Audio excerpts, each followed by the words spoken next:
안녕하세요. 미래기술 신산업 카페 뉴스 읽어주는 바리스타 이원규입니다. 오늘은 주간브리핑 215호에 게재된 통합 ECU의 주도권 경쟁, 소프트웨어로 정의되는 자동차라는 내용으로 니케이 오토모티브 11호로 34에서 51페이지에 걸쳐 게재된 특집 기사를 요약 번역한 것으로 파트 1에서 파트 4로 나누어 소개합니다.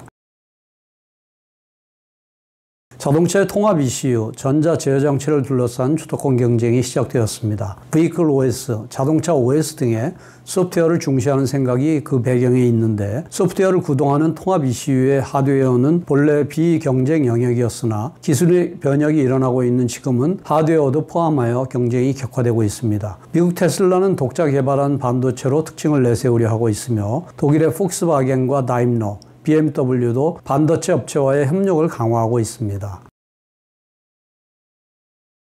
파트 1은 소프트웨어로 정의되는 자동차로 AI 시대의 최고가 될 컴퓨팅 기업을 만들겠다고 미국 엔비디아의 창업자 겸 CEO인 젠슨 황은 금년 9월에 발표한 영국의 반도체 설계 회사 ARM의 인수에 대해 이렇게 말했는데, 이번 인수는 IT 업계뿐 아니라 AI 활용이 증가되고 있는 자동차 업계에도 큰 영향을 미칠 것으로 보입니다. 앞으로 자동차의 경쟁축은 AI 등의 소프트웨어를 이행한다고 하며, 차량 판매 후에도 OTA, Over the Air 기능을 통해 소프트웨어를 추가하고 업데이트하는 Software Defined Vehicle, SDV의 주 전장이 될 것인데, SDV는 이미 테슬라가 전기 자동차 모델 3에서 실현하고 있고, 도요타 자동차나 폭스바겐 등도 이를 따르고 있습니다. SDV의 심장부가 되는 통합 ECU는 기존 ECU와는 다른데, 고성능 프로세서나 AI 소프트 등 IT 기술을 많이 사용하기 때문에 현재로서는 엔비디아나 인텔, 이스라엘의 모비라이 등 IT계 반도체 업체가 가장 강한 역을 가지게 됩니다. 자동차 업체나 1차 부품 업체, 티어 1은 유력한 반도체 업체와의 제휴를 맺고 기술 확보에 주력하고 있지만, 역으로 반도체 업체에 지배당할 위험도 안고 있는 것이죠. 예를 들면 독일 다임러는 2024년에 시장에 투입할 SDV에 엔비디아의 차량 탑재 SoC, 시스템 온 칩 올인을 탑재하는데, 주목해야 할 것은 반도체 하드웨어와 함께 AI나 자율주행 등 일부 소프트웨어도 엔비디아에 의존한다는 것입니다. 최신 기술을 조기에 이용할 수 있는 반면에 반도체 업체의 주도권을 잡힐 수도 있다는 지적도 있으며, 타임러는 독자의 Vehicle OS, 메르세데스-벤츠 오퍼레이팅 시스템 MB-OS를 정비함으로써 타사와 차별화할 생각이라고 합니다. 이와 같은 상황은 독일 BMW 마찬가지인데, BMW는 2021년에 시장에 투입하는 레벨 3 대응 전기자동차 iNEXT에 인텔이나 모비라이의 반도체를 많이 사용하고 있습니다. 그리고 모비라이의 차량 탑재 SoC인 iQ 시리즈는 ADAS, Advanced Driver Assistance Systems, 선진 운전 지원 시스템용 카메라에서 높은 시장 점유율을 보유하고 있지만, 그 기술은 블랙박스로 제공되기 때문에 BMW가 관여할 수 있는 여지는 적다고 볼 수 있습니다. 본래 SDV용 통합 ECU는 하드웨어와 소프트웨어를 분리할 수 있는 구조로 특정 반도체 업체에 의존하기 어려우나, 실제로는 반도체 업체도 AI 등의 소프트웨어 기술에 주력하고 있어서 하드웨어와 소프트웨어의 분리는 그렇게 간단하지 않다고 하는데, 앞으로 기술 개발의 주도권을 둘러싼 자동차 업체, 티어 1 반도체 업체 사이에서 경쟁이 격화될 것으로 보입니다. 이번에 엔비디아가 ARM 인수를 정식 발표함으로써 통합 ECU 영역에서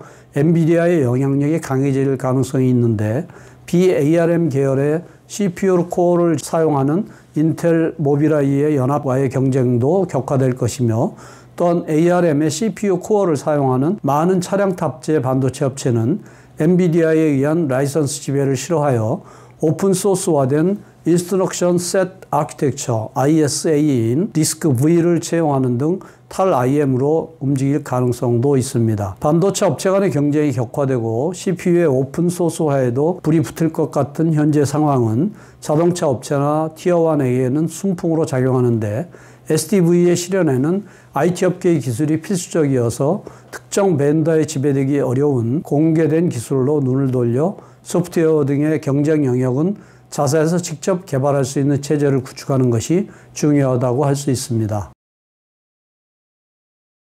다음 파트 2로 독일의 폭스바겐과 다임러가 Vehicle OS라는 독자적인 차량 탑재 소프트웨어 기반을 정비하고 있는데 자동차의 경쟁 무대가 소프트웨어나 서비스로 변하기 시작한 것을 상징하는 움직임입니다. 그러나 한편으로 하드웨어도 크게 변할 것 같아서 Vehicle OS를 구동하는 통합 ECU의 영역에서는 반도체 업체의 주도권 쟁탈이 격화되고 있는 것입니다. 폭스바겐은 통합 ECU용 반도체에 일본의 르네사스 일렉트로닉스의 칩을 선택하고 다임러는 미국의 엔비디아의 칩을 선택하는데 이것은 통합 ECU에 대한 양사의 생각의 차이가 있기 때문입니다. 폭스바겐은 단계적으로 ECU의 기능을 통합해 나가는 지속적인 어프로치를, 다임러는 한 번의 통합을 추진하는 테슬라와 같은 혁신적 어프로치를 채용하는데 이 차이가 반도체의 선택에도 나타나고 있습니다. 폭스바겐은 금년 9월에 유럽에서 발매를 시작한 신형 전기 자동차 ID3에 ICAS-1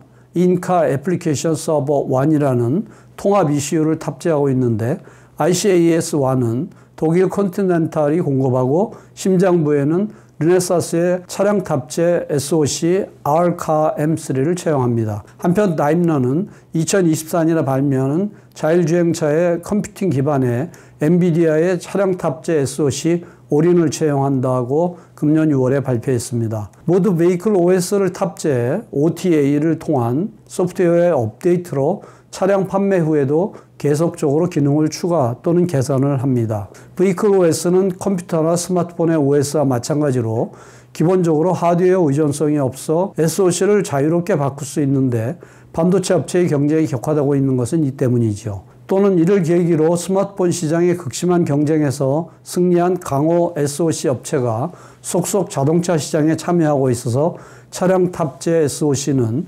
극심한 경쟁 시대에 돌입하게 되었습니다. 다음은 파트 3로 독일 BMW는 자율주행 시스템의 반도체 구성을 제시했는데 레벨 1에서 5까지의 각 시스템 모두 미국 인텔, 이스라엘 모비라이의 반도체를 많이 사용한다고 합니다. 독일 BMW는 내년에 처음으로 레벨 3 자율주행차인 iNEXT를 시장에 투입하는데 iNEXT의 센서나 ECU와 같은 시스템 구성은 CES 2020에서 이미 발표하였고 이번에는 ECU 내부의 반도체 구성까지 제시했다는 점에서 주목이 되고 있습니다. 자율주행에 필요한 인식 처리에 이스라엘 모비라이의 SoC IQ5를 사용하면서 전체 제어형 프로세서로서 미국 인텔의 SoC 댄버톤 개발 코드명을 조합하는데 BMW가 2016년에 자율주행차 개발에서 인텔 모비라이와 제휴를 맺었던 관계를 활용한 구성이라고 할 수 있습니다. 레벨 3의 자율주행을 담당하는 ECU HPAD는 레이저 라이더나 카메라, 밀리파레이더의 신호를 처리하는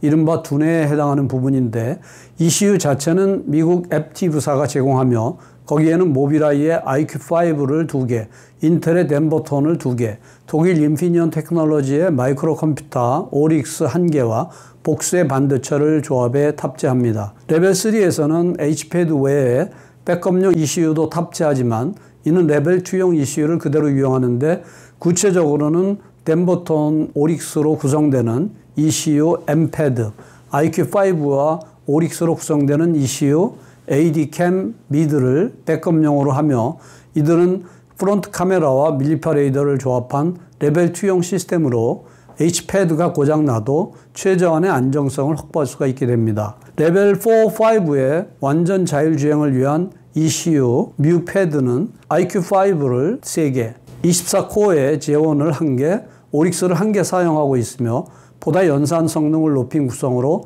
센서도 라이더를 복수 사용하는 등 대폭으로 강화하고 있으며 백업용 ECU는 역시 레벨 2의 시스템을 이용합니다. 레벨 3나 레벨 4, 5의 차량은 현재로서는 아직 그렇게 많은 출하량을 전망할 수 없기 때문에 전용 시스템을 만들어버리면 비용이 비싸지기 때문에 출하량을 전망할 수 있는 레벨 2의 시스템을 베이스로 필요에 따라 ECU를 추가할 생각인 것 같으며 과거의 소프트웨어 자산을 활용해 비용을 줄이려는 목적이 있는 것으로 보입니다.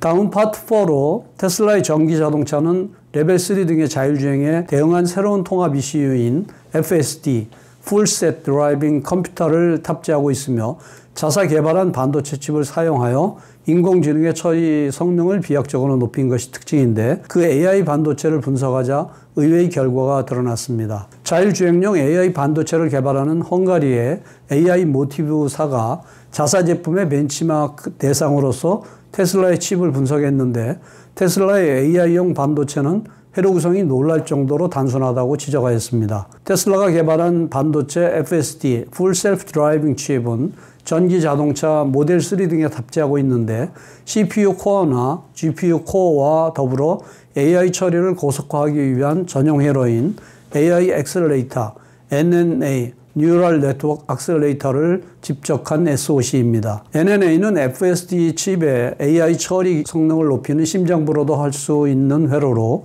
테슬라는 이 부분을 커스텀 설계했는데 그 NNA가 놀랄 정도로 단순하다고 AI 모티브가 지적한 것입니다. MAC, Multiply Accumulation, 적화 연산기 회로 블록 주변에 SRAM 회로 블록을 배치했는데 맥과 SRAM 간 데이터 전송 속도가 보틀넥이 되기 쉬운 구성이어서 반도체 업체였다면 이런 단순한 설계는 하지 않았을 것이라고 합니다. 이미지 인식 등의 AI 처리에서는 센서로부터의 입력에 대해 맥에 의한 적화 연산을 여러 번 반복하는데 연산 결과를 SRAM에 일시적으로 보존하고 그 데이터를 다음 연산에 사용하는 것을 반복해 나가기 때문에 맥과 SRAM 간 데이터 전송 속도가 느리면 메모리 액세스 간의 연산기가 대기하게 되므로 낭비가 발생하게 됩니다. AI 모티브의 시선에서는 AI 처리 시에 NNA의 연산기가 가동하는 비율, 연산기의 사용 효율은 약 30% 정도에 그칠 가능성이 있다고 하며 FSD 컴퓨터는 NNA를 총 4개 탑재해 최대 144 TOPS, 테라 오퍼레이션 per second, 초당 144조 회의 연산 성능을 갖지만 만약 연산기의 사용 효율이 30%라면 실제로는 43 TOPS의 성능밖에 나오지 않게 되며 연산기의 사용 효율이 낮으면 소비 전력이나 칩 면적에서도 낭비가 많아집니다. 이처럼 테슬라가 언뜻 보기에 불리한 회로 구성을 채용하고 있는 점에 대해 AI 모티브는 개발 기간을 우선한 결과이지 않을까라고 분석하는데 반도체 업계에서는 맥과 SRAM 간 데이터 전송 속도를 비약적으로 높이는 방법이 이미 알려져 있기 때문입니다. 이상으로 요약 소개를 마치며 상세한 내용은 센터 홈페이지 hjtic.snu.ac.kr을 참조해 주시기 바랍니다. 다음 주에는 지구를 전부 디지털화, 3차원 데이터 유통과 최적화 사회라는 내용을 소개해 드리도록 하겠습니다. 다음 주에 뵙겠습니다. 감사합니다.